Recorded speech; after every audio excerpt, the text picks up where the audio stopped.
Hello బాగున్నారా? ఈరోజు మా లంచ్ వీడియో బెండకాయ కూర మునక్కాడ సాంబార్ అన్నమాట. బెండకాయ కూర చేశాను, మునక్కాడ సాంబార్ చేశాను. చూసారా? ఇప్పుడు మనం ప్రాసెస్ చూద్దాం ఎలా చేయాలో. బెండకాయలు కడిగి తరిగి ముక్కలు చేసి ఉంచుకున్నాను. అవి ఒక హాఫ్ అన్ అవర్ అలా మనం తరిగి ఉంచేస్తే మనకు జిగురు అనేది ఉండదన్నమాట. బాణలు పెట్టాను, కొంచెం ఆయిల్ వేసాను.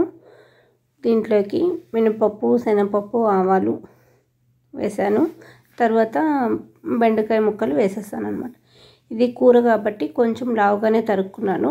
ఫ్రై చేస్తే మనం పల్లీలు అలా వేసుకున్నప్పుడు కొంచెం ఆయిల్ ఎక్కువ పడుతుంది. నెక్స్ట్ సన్నగా తరుక్కుంటాము. ఇది కొంచెం నార్మల్గా తరిగేసాను అన్నమాట కూర కోసం. ఇవి కొంచెం పెద్దగా ఉన్నాయి, జిగురు ఉంటాయి, అందుకని హాఫ్ అన్ అవర్ అలా డ్రైగా ఉంచేసాను అన్నమాట. ఇది ఉప్పు పసుపు వేసి మనం మూత పెట్టేసాము. తొందరగా వేగిపోతుంది బెండకాయ కూర మూత పెడితే.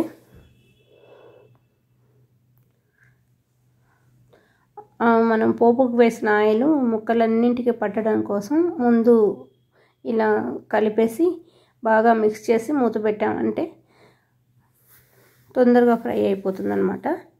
చూసారా? తొందరగా వేగిపోయింది. ఇప్పుడు మనం దీంట్లో ఉప్పు, ఇది కారం వేసుకుందాం. నేను కొబ్బరి పొడి వేసాను, కూర పొడి.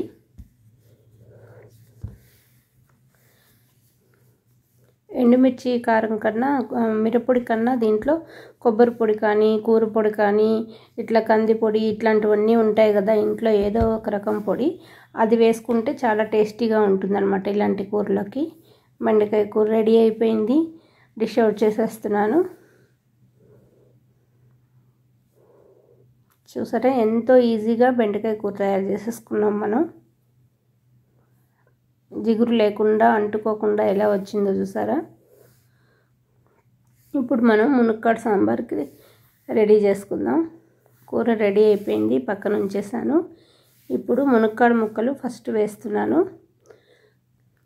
దీంట్లో ఫస్ట్ కొంచెం వాటర్ వేసి వాడుకుంటే మంచిది అన్నమాట. అందుకనేసి నేను మునక్కాడ ముక్కలు కొంచెం నీళ్లు వేసి కూర ముక్కలు ఉడకడానికి ఫస్ట్ పెట్టేశాను.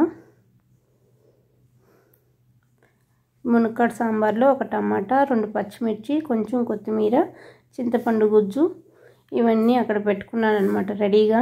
గుజ్జు తీసేసి చింతపండు ఇవన్నీ రెడీ చేసి ఉంచుకున్నాను సాంబార్కి. మునక్కాడలు ఉడికే లోపల ఇవన్నీ రెడీ అయిపోతుంది అన్నమాట. మనకు అన్నీ అనుకుంటాం కానీ ఒక గంట సేపు కూడా పట్టదు మనకు వంట చేయడానికి. అన్నీ మనం సమకూర్చుకొని అలా వెళ్తే. అవి ఒక టమాటా, పెద్ద టమాటా కదా, చాలా ముక్కలు వచ్చాయి చూసారా? పచ్చిమిర్చి కట్ చేసేసాను. ఇప్పుడు ఈ మునక్కాడ ముక్కలు ఉడికిపోయాయి కదా, ఎందుకంటే మునక్కాడ మనం చింతపండు వేసేసిన తర్వాత ఒక్కోసారి ఉడకవు, అందుకని ముందుగా ఉడికిన తర్వాత కొరవ ప్రాసెస్ చేసుకోవాలని.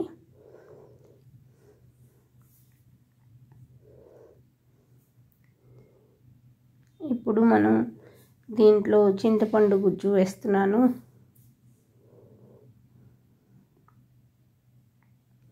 ఎందుకంటే గుజ్జు ఎక్కువ తీసుకున్నాను అనమాట, అందుకని కొంచెంగా వేస్తున్నాను దీంట్లో. నేను అలా తీసి పెట్టి ఉంచుతాను ఫ్రిడ్జ్లో 2-3 రోజులు వరుసగా వాడుకోవడానికి. ఇప్పుడు దీంట్లో పప్పు కుక్కర్లో ఉడికించాం కదా, మెత్తగా ఇలా మెదిపేసి అప్పుడు పప్పు వేసేసుకుందాం. అంటే మనం సిచ్యువేషన్ ప్రకారం తొందరగా చేసుకోవాలనే అట్లా ఇలా వస్తుందన్నమాట. ఇలా చేసేసుకుంటున్నాం. ఒక్కోసారి కుక్కర్లో ఉడికిస్తే ఇలా, రాచెప్పులోనే ఉడికిస్తే డైరెక్ట్గా ఒక వెరైటీ, అట్లా ఎన్నో విధాలుగా చేసుకోవచ్చు అనమాట మనం సాంబారు. ఇప్పుడు ఫస్ట్ ముక్కలు ఉడికించాను, తర్వాత చింతపండు రసం వేసాను, ఇప్పుడు పప్పు వేసాను. ఇప్పుడు దీంట్లో మనం పసుపు, ఉప్పు, సాంబార్ పొడి అన్నీ వేసుకుందాం. తరిగి ఉంచుకున్న టమాటా ముక్కలు, పచ్చిమిర్చి, ఎందుకంటే ఇవి ముందు వేస్తే మనకు మెత్తగా ఉడికిపోతాయి అన్నమాట. అందుకని లాస్ట్లో వేసుకుంటే ఆ ఉడికి ఇవి ఉడికిపోతాయి చాలు. ఇప్పుడు కొత్తిమీర, కరివేపాకు కూడా వేసేసాను. ఇప్పుడు కొంచెం మనం చిక్కగా ఉంది కాబట్టి 2-3 గ్లాసులు నీళ్లు వేసుకుందాం. ఇది సాంబార్ పొడి ఈరోజే చేశాను, అది చూపిస్తున్నాను. సాంబార్ పొడి ఇప్పుడు ఉప్పు వేసేసి సాంబార్ పొడి వేద్దామని చూపిస్తున్నాను అనమాట. ఫ్రెష్గా చేశాను ఇప్పుడే. ఈసారి తమిళనాడు స్టైల్ సాంబార్ పొడి చేశాను నేను.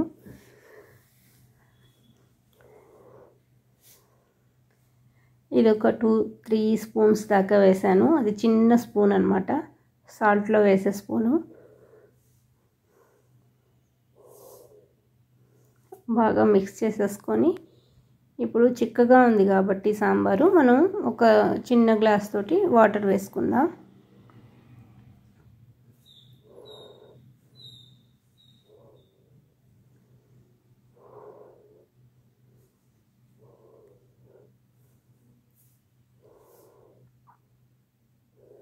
ఉప్పు, ఇది బెల్లం వేసాను కొద్దిగా. టేస్ట్కి ఎప్పుడు సాంబార్ చేసినా బెల్లం ముక్క వేస్తే బాగుంటుంది. ఇది బెల్లం చక్కెర కొంచెం వేసాను. ఇప్పుడు మనం పోపు వేసేసి కొంచెం వాటర్ వేసి బాగా బాయిల్ చేద్దాం.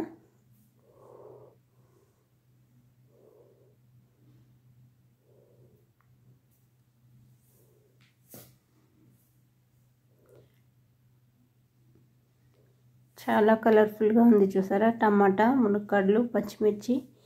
ఎప్పుడు టమాటా లాస్ట్లో వేసుకోవాలి సాంబార్లో, లేకపోతే ఇదైపోతుంది అనమాట, చాలా మెత్తగా అయిపోతుంది. ఇప్పుడు పోపు వేసేస్తాం. మెంతులు, ఆవాలు, ఎందుకంటే సాంబార్లో కానీ చారులో కానీ మెంతులు వేస్తే బాగుంటుంది, అందుకని మెంతులు, ఆవాలు, నేను జీలకర్ర కూడా వేస్తాను. ఎండుమిర్చి,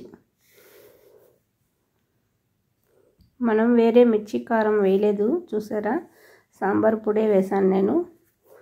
ఎందుకంటే సాంబార్ పొడిలోనే ఎక్కువ మిర్చి వేసి గ్రైండ్ చేసుకుంటాను. తమిళనాడు స్టైల్ అంటే వాళ్ళు అలాగే చేస్తారనమాట, ఎక్కువ మిర్చి వేస్తారు. మనకి ఇంకా వేరే మిరప్పొడి వేయకుండా అదే సరిపోతుంది అనమాట. ఈరోజు చాలా టేస్టీగా ఉంది. సాంబార్ పొడి చేశాను కదా ఫ్రెష్గా, అందుకని సాంబార్ చాలా బాగుంది. ఒక 15 డేస్ తర్వాత ఈరోజు చేశాను అనమాట సాంబార్. మునక్కాడలను చూసి ఓపిక తెచ్చుకొని సాంబార్ పొడి చేసి సాంబార్ చేసుకున్నాం అనమాట. చూసారా ఎంత టేస్టీగా కనిపిస్తుందో చూస్తేనే. పోపు వేసేసాను. ఇప్పుడేమో అది పొంగు వస్తుంది చూసారా, అలా ఉడికితే మంచి ఫ్లేవర్ వస్తుంది. అంటే మనకు ఆ పొంగి కింద పోకూడదు అనమాట, అది అలా ఉడుకుతున్నప్పుడే మనం సన్నగా ఉడికించుకోవాలి. స్లోగా ఉడికిస్తే చాలా బాగుంటుంది. రెడీ అయిపోయింది సాంబారు. డిష్ అవుట్ చేసేసుకున్నాను, ఇస్తున్నాను అనమాట పిల్లలు తినడానికి. అప్పడాలు, వడియాలు వేయించేసాను. కూర రెడీ అయిపోయింది కదా ఆల్రెడీ. ఇంకా సాంబార్ చిన్న గిన్నెలో వేసి ఇచ్చేస్తున్నాను పిల్లలకి. ఇదంతా ఒక బౌల్లోకి తీసేసుకుంటున్నాను. డిష్ అవుట్ చేసేస్తే టేబుల్ మీద పెట్టేసుకోవచ్చు కదా. రాచిప కొంచెం వెయిట్ ఎక్కువ ఉంటుంది కాబట్టి మనం టేబుల్ మీద పెట్టడానికి కొంచెం ఇదిగా ఉంటుందని గ్లాస్ బౌల్లో తీసేస్తున్నాను. చూసారా ఎంత బాగుందో అసలు. అందులో మునక్కాడ కూడా చాలా లేతగా టేస్టీగా ఉన్నాయన్నమాట.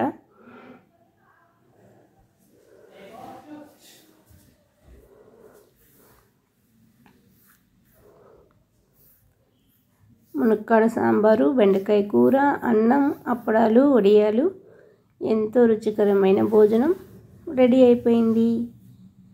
ఈ రెసిపీ మీకు నచ్చినట్లయితే లైక్ చేయండి, షేర్ చేయండి, సబ్స్క్రైబ్ చేయండి. థ్యాంక్ యూ అండి, బాయ్ అండి. ఈ సాంబార్ పొడి డిస్క్రిప్షన్లో ఇస్తాను చూడండి.